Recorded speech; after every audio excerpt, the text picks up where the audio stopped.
Misinformation வந்து எப்படின்னா ஒரு 4 பேர் இருக்காங்க, ஃப்ரெண்ட்ஸ் இருக்காங்க. ஒரு 3 பேர் வந்து நமக்கு சப்போர்ட் பண்ணுறாங்க. ஒருத்தர் வந்து நம்மளை பற்றி ஃபால்ஸ் ரிப்போர்ட் கொடுத்தா கூட என்ன நடக்கும் அப்படின்னா, அந்த 3 பேருமே கூட வந்து நம்ம சப்போர்ட் பண்ணுறதை கூட நிப்பாட்டிடுவாங்க. ஸோ அப்போது இது வந்து பெரிய அளவில் வந்து இது ஒர்க் அவுட் பண்ணிக்கிட்டே இருக்குது. ஸோ மிஸ்இன்ஃபர்மேஷனில் இன்னொரு விஷயமும் என்ன அப்படின்னா, மீடியாஸும் வந்து சேர்ந்து வந்து இந்த மாதிரி சுயேட்சை கேண்டிடேட் எல்லாமே வந்து சப்போர்ட் பண்ணணும். பட் நாங்கள் எந்த இடத்துலையுமே மீடியாவில் வரல.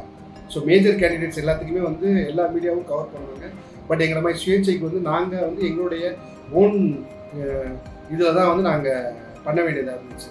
ஸோ அப்போ நான் வந்து கிட்டத்தட்ட மதுரையில் இருக்கிற 16 லட்சம் ஓட்டர்ஸ்க்கும் போய் என்னால் இண்டிவிஜுவலாக போய் தனித்தனியாக வந்து நான் இதுக்காக தான் நிற்கிறேன் அப்படிங்கிறத சொல்கிறதுக்கே வந்து எனக்கு பல மாதங்கள் ஆகும். அப்போது நாங்கள் வந்து என்ன பண்ணுறோம், so online, SMS, social media இந்த மாதிரி விஷயங்களை தான் வந்து நாங்கள் அவங்கள ரீச் பண்ண பார்த்தோம். அதே மாதிரி லைவாகவே போய் நிறைய பேர் ரீச் பண்ணுற போய் வந்து இந்த மாதிரி விஷயங்கள் இருக்குது நாங்கள் எடுத்து சொன்னப்போ நிறைய பேர் எங்களை புரிஞ்சுக்கிட்டு நாங்கள் கொடுத்த திட்டங்கள் எல்லாம் பார்த்துட்டு எங்களை வந்து அப்ரிஷியேட் பண்ணாங்க.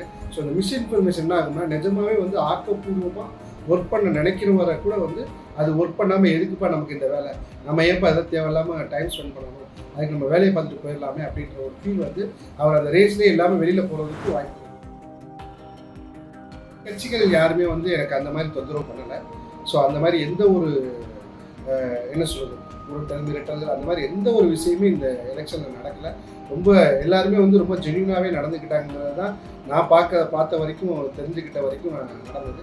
எனக்கு ப்ராப்ளம் இல்லை. பட் சர்க்கிள்ஸ் தான், நம்முடைய ஓன் சர்க்கிள்ஸ், நம்முடைய நெக்ஸ்ட் லெவலில் இருக்கிறவங்க, இல்லை அந்த மாதிரி இருக்கிறவங்க, நம்ம ஒரு 100 பேரில் இருக்கப்போ ஒரு 10 பேர் வந்து நம்மளை எதாவது பேசுகிறாங்கன்னா நமக்கு அந்த ஃபீல் வருவாங்க. அந்த மாதிரி தான் இருந்ததே தவிர ஒரு மாசிவாக வந்து என்னை கார்னர் பண்ணுற அளவுக்குலாம் வந்து எந்த ஒரு விஷயமும் இந்த எலெக்ஷனை பொறுத்தளவு நடக்கலை. ஸோ அப்போ அவங்க வந்து என்னென்னா, இப்போ பெரிய கட்சிகள் அப்படிங்கிறப்போ அவங்களால வந்து பெரிய லெவலில் வந்து ரீச் பண்ண முடியுது. பட் சின்ன சின்ன கேண்டிடேட்டுங்கிறப்போ அவங்களால பண்ண முடியாது. அப்போ எல்லாருமே சேம் பிளாட்ஃபார்மில் இருந்தாங்க அப்படின்னா எப்படி இருக்கும்?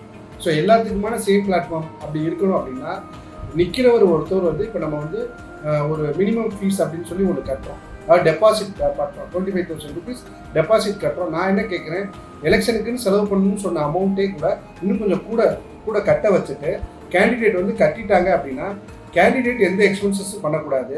கவர்மெண்ட்டே எல்லாத்துக்கும் வந்து இத்தனை கேண்டிடேட் இருக்காங்க, இவங்களெல்லாம் ரீச் பண்ண முடியும் அப்படின்னு சொல்லி கவர்மெண்ட் மூலமாகவே வந்து, அதாவது அந்த எலெக்ஷன் டீம் மூலமாகவே வந்து அவங்க எல்லாரையும் வந்து காமிச்சிட்டாங்க அப்படின்னா, இது வந்து எல்லாத்துக்குமே வந்து ஒரு ஈக்குவல் பிளாட்ஃபார்மாக இருக்கும். யாருமே வந்து இது பண்ண தேவை இருக்குது. அந்த மிஸ்இன்ஃபர்மேஷன் வந்து ரொம்ப கம்மியாகிறதுக்குன்னு ஒரு வாய்ப்பு ஒன்று இருக்குது.